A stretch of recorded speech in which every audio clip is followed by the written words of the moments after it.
하나님의 은혜와 평강이 함께하여 기도드립니다. 오늘도 우리 주님이 주시는 은혜 가운데 거하고 그 은혜에 힘입어서 한 주간도 행복한 한 주를 사시기를 주님의 이름으로 기도드립니다. 우리 다시 한번 옆에 계신 분과 인사 나누겠습니다. 사랑합니다. 축복합니다. 사랑합니다. 축복합니다. 우리가 이 세상에서 살면서 예수님을 믿는다는 이유로 시련과 미움을 당한 것을 경험한 적이 있을 것입니다. 우리가 무엇을 하려고 할 때 교회 다니는 사람이 왜 그래? 라는 말을 듣게 된다면 하려던 일을 주저하게 되는 경험도 해보셨을 것입니다. 세상을 창조하신 분은 하나님인데 그러한 하나님을 믿는 우리가 왜 이 세상에서 하나님을 믿는다는 그 이유만으로 미움을 받고 시련을 받아야만 하는 것일까요? 오늘 주님은 우리에게 그 답을 알려주십니다. 19절 말씀에 보니까 이렇게 기록되어 있습니다.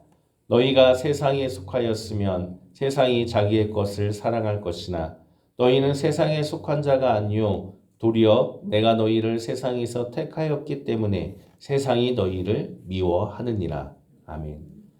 우리가 하나님이 창조한 이 세상에서 하나님을 믿는다는 이유로 미움을 받는 이유는 우리가 세상에 속하지 않았기 때문이라고 말씀하십니다. 속한다라는 것은 뭐뭐로부터 나오다, 무엇에 근거하다라는 뜻을 가지고 있습니다. 우리가 세상에 살아가지만 우리는 세상으로부터 나온 존재가 아니고 세상에 근거하며 살아가는 존재가 아니라고 주님은 말씀하고 있다는 겁니다. 그렇다면 우리는 어떤 존재이며 어디에 소속되어 있습니까? 주님께서는 우리가 세상에 속한 자가 아니라고 말씀하시면서 내가 너희를 세상에서 택하였다라고 이어서 말씀해 주셨습니다. 택함이라는 것은 불러내다, 선택하다라는 뜻으로서 하나님께서 세상에 있는 우리를 불러내셨다라는 의미를 가지고 있는 겁니다. 참 아이러니하죠. 이 세상은 하나님이 창조하셨는데 하나님을 믿는다는 이유로 우리가 세상에서 미움을 받고 또 하나님은 당신이 창조한 이 세상에서 우리를 불러내셨다라고 하니 아이러니합니다. 왜 하나님은 당신이 창조한 세상에서 우리를 불러내신 것일까요? 이 세상이 사람들이 하나님의 뜻대로 살지 않았기 때문에 세상은 악이 가득하기 때문입니다.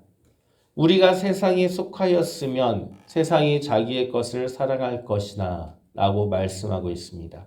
즉 세상에 속한 자는 세상이 악하기 때문에 하나님이 아닌 자기 자신을 사랑할 수밖에 없는데 그러한 곳에서 하나님은 우리를 불러내 주셨다라는 뜻입니다. 하나님이 우리를 그러한 곳에서 불러내셨다는 것은 우리는 세상과 구별된 하나님의 자녀이며 악이 아닌 거룩한 하나님의 백성이라는 것을 뜻한다라는 말씀입니다. 그리고 이 말씀은 우리가 세상에서 살아가지만 세상의 가치가 아닌 하나님의 가치로 살아가야 하는 존재라는 것을 말하는 것이고 그렇기 때문에 하나님은 우리를 세상에 휩쓸리지 말고 하나님의 가치로 살아가라고 불러내셨다라고 그렇게 주님은 말씀하고 있는 겁니다. 우리가 이 세상에서 세상의 가치가 아닌 하나님의 가치관으로 살아감으로 인해서 받게 되는 고난과 시련과 미움들은 우리 때문이 아니라 세상의 가치로 살아가는 사람들이 하나님의 가치관을 반대하여 미워하게 된 것이다 라고 주님께서는 설명하고 있는 겁니다. 그런데 한 가지 중요한 것이 있습니다. 주님이 우리를 악한 세상 속에서 택하여 불러내셨지만 그 부르심으로 끝나지 않았다는 겁니다. 주님께서는 악한 세상에서 세상의 가치관으로 살아가는 우리들을 부르셔서 하나님의 자녀 삼아 주셨고 그리고 다시 세상에 보내셨다는 겁니다. 하나님이 세상을 창조하셨지만 이 세상이 하나님의 뜻대로 하나님의 다스림을 받지 않게 되자 하나님은 이러한 악한 속에서 살아가는 우리들을 불러내 주셨고 우리가 하나님의 가치관으로 다시 세상 속에서 살아가라고 택하시고 부르셔서 보내셨다는 겁니다. 따라서 우리는 이 세상에서 세상과 다른 하나님의 가치관으로 살아가는 것 그것은 당연한 것이고 또한 그로 인해 받게 되는 시련과 미움도 어쩔 수 없다라는 겁니다. 다만 주님께서는 우리가 하나님의 가치관으로 살아가는 것에 따른 미움은 우리 때문이 아니라 주님 때문임을 분명하게 알려주심으로써 우리를 위로해 주시고 있다는 뜻입니다. 그렇다면 우리가 이 세상에서 미움을 받으면서까지 지켜야 할 하나님의 가치관은 무엇일까요? 하나님의 보내심을 받은 우리는 하나님의 뜻과 대립하는 이 세상에서 어떠한 하나님의 가치관을 가지고 살아가야만 하는 것일까요? 우리 26절과 27절 말씀을 함께 읽어보겠습니다. 함께 읽겠습니다.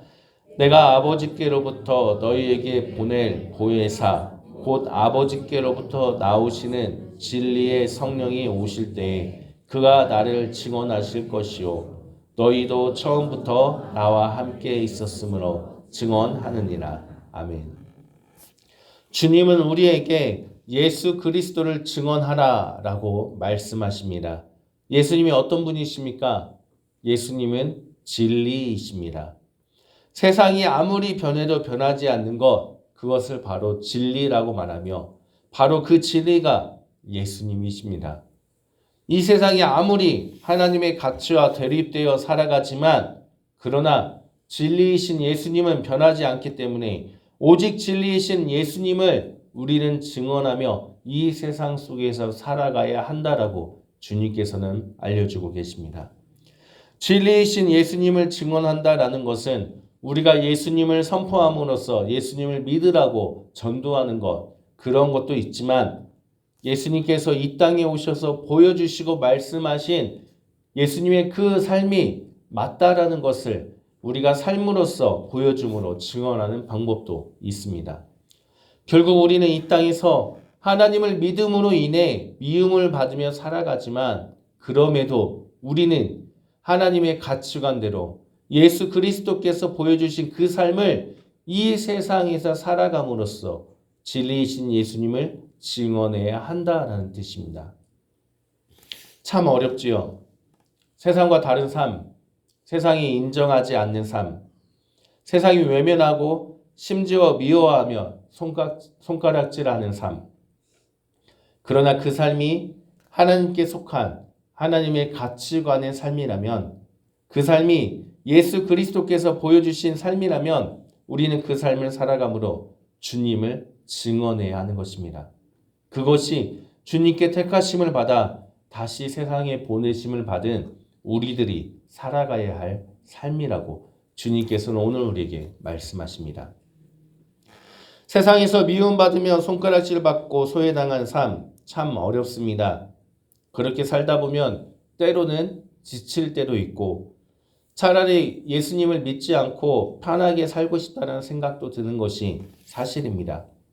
그래서 주님은 아버지께로부터 너희에게 보낼 보혜사 진리의 성령님이 예수님을 증언하는 그 삶을 살아가는 우리들과 함께 하셔서 우리를 도와주시고 그 삶을 살아갈 수 있도록 이끌어 주신다라고 약속해 주신 것입니다.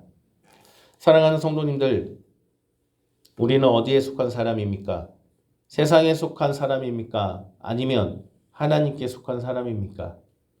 우리는 세상의 가치관을 가지고 세상의 것을 사랑하며 세상의 것을 이루기 위해서 살아가고 있습니까? 아니면 하나님의 가치관을 가지고 세상에 보내심을 받아 하나님을 사랑하며 하나님의 뜻대로 살아가고자 노력하고 있습니까? 신앙은 하나님과 나와의 관계입니다. 하나님이 원하시는 삶을 살아야 하는 것입니다. 하나님만을 기쁘게 해야 하는 것입니다. 세상의 시각으로 바라보고 판단해서는 절대 안 된다는 뜻입니다.